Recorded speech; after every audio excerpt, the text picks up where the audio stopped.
Alrighty, so this video is kind of about homeless people, but also not really, because there's a lot of underachievers now, myself included. Hello! Um, but how do you motivate a man? I mean, a man with no family, especially. Now, a lot of people don't give a shit about the Ferrari yacht thing.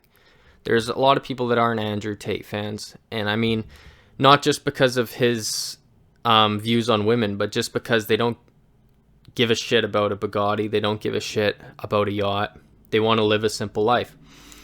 They want to have enough money to feed themselves, house themselves, and they don't need a supermodel woman, and they don't need 20 of them.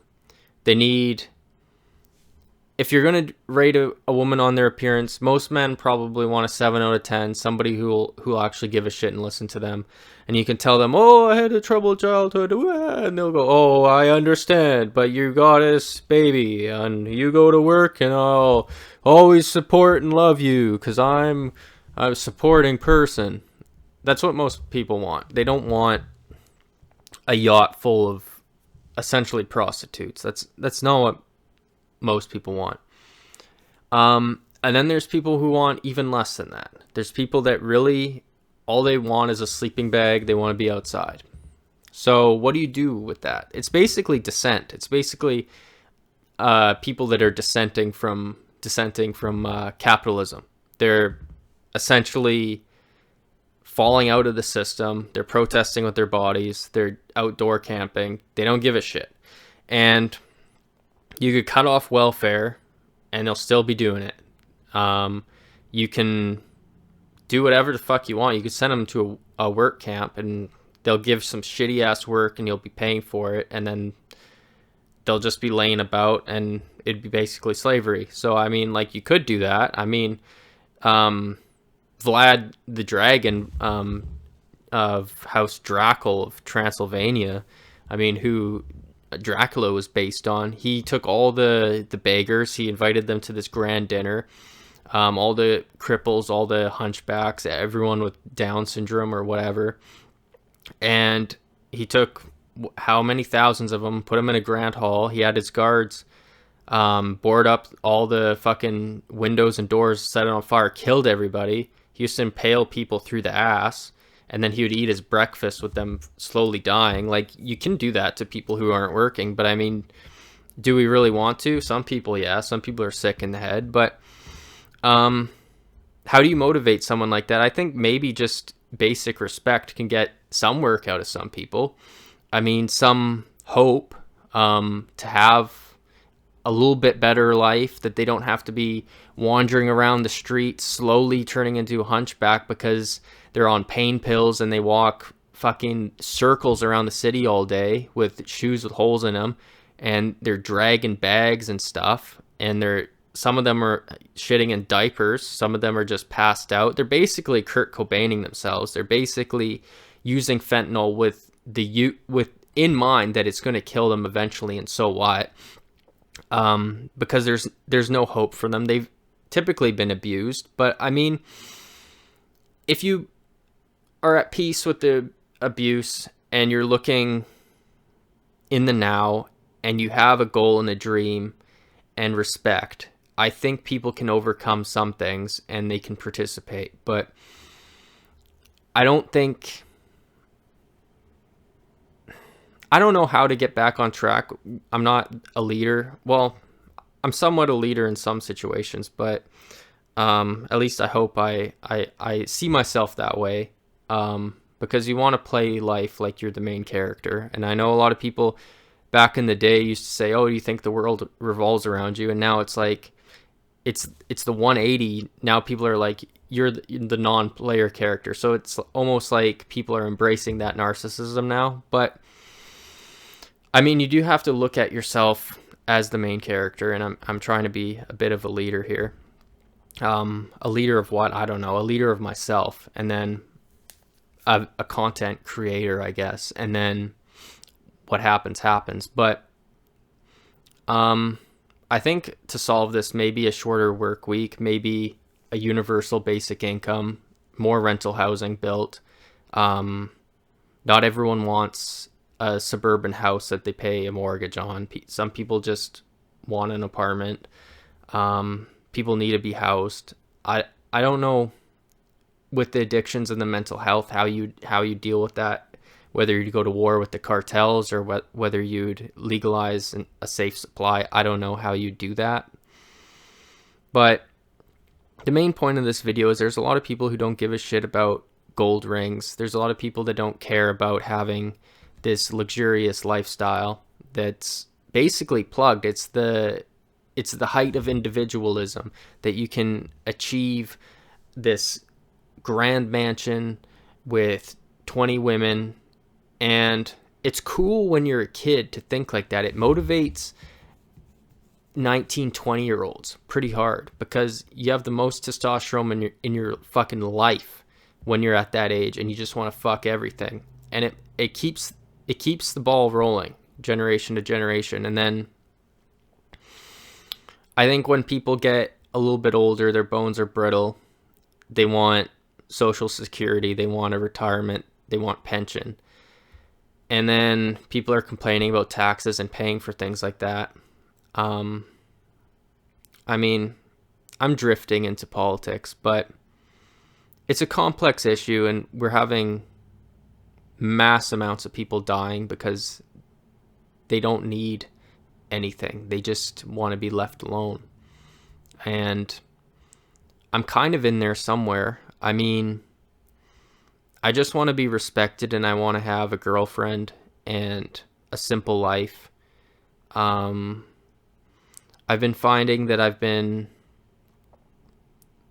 kind of unapproachable for friendship, and I don't know how to approach it myself in reverse, because I've been kind of docile and I've been stale on the shelf, kind of left alone for some time. And I think a lot of people can relate to that because of COVID. It was a little bit earlier than COVID with me, but I think a lot of people post-COVID are having a little bit of problems maintaining and starting new relationships.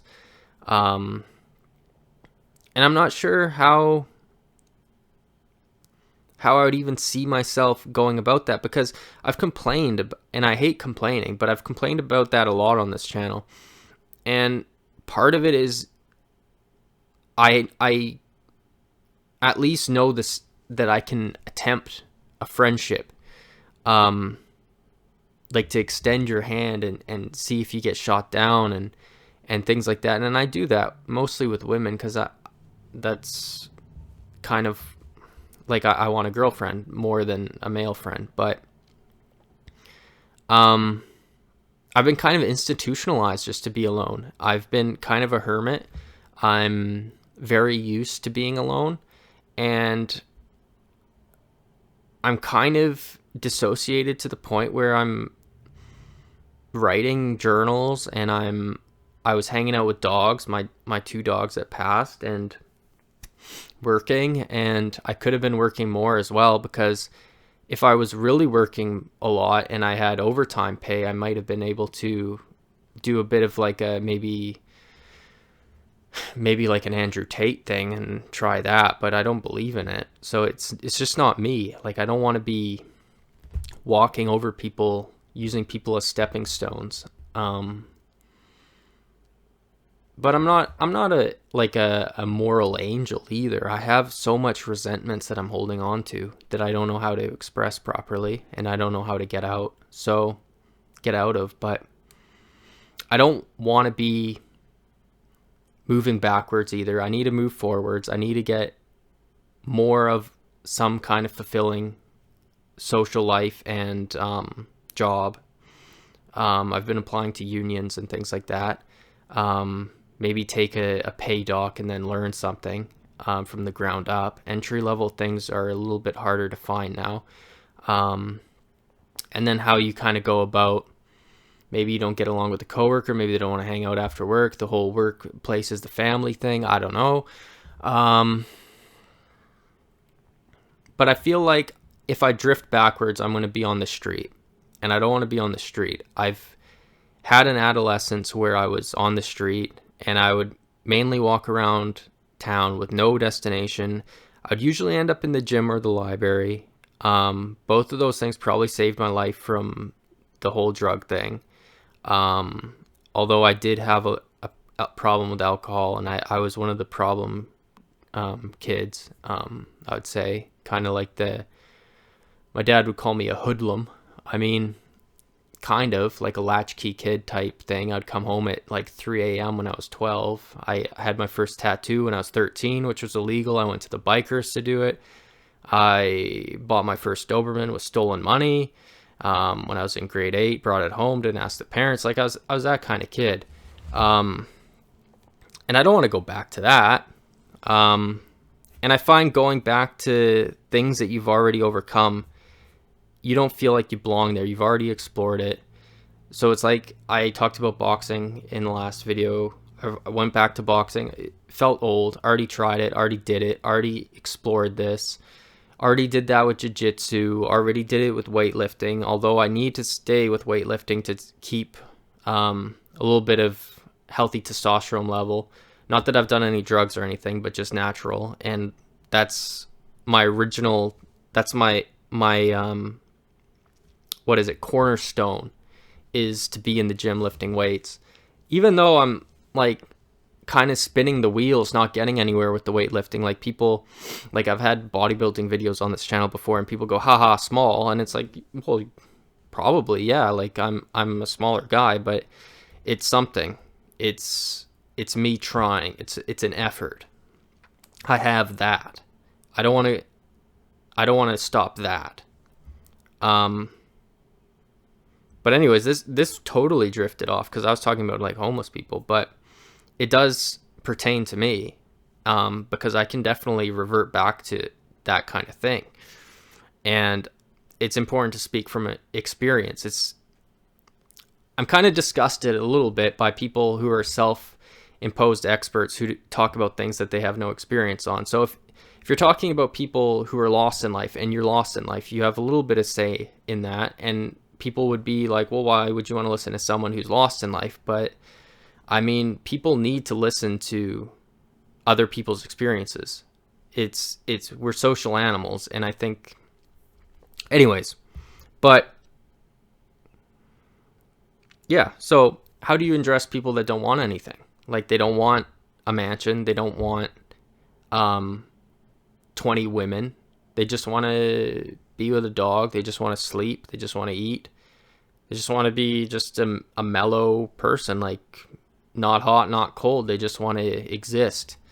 Some people look at that with disgust. And some people, like Jordan Peterson, even said that those are the people that Jesus will judge the harshest, is because they're not good or evil. They're just kind of this in-between person that allows evil to happen, or they're idle and they're lazy, and Jesus will hate those people the most, even though Jesus loves everyone. So I don't know. That's a contradiction that goes against the whole point of Christianity. So I don't know if I believe that. I don't know if I really believe anything Jordan says. I think he's a bit of a grifter. I think his self-help stuff works, but I don't think it's something you want to institute on a political level. But anyways, yeah, how do you motivate somebody who doesn't want anything? Do you do it through violence, through a system of oppression? Do you do it through trying to motivate them that they can have a home and a family when inflation's going crazy? Do you try to motivate them with this Andrew Tate thing, with this Gary Vaynerchuk thing?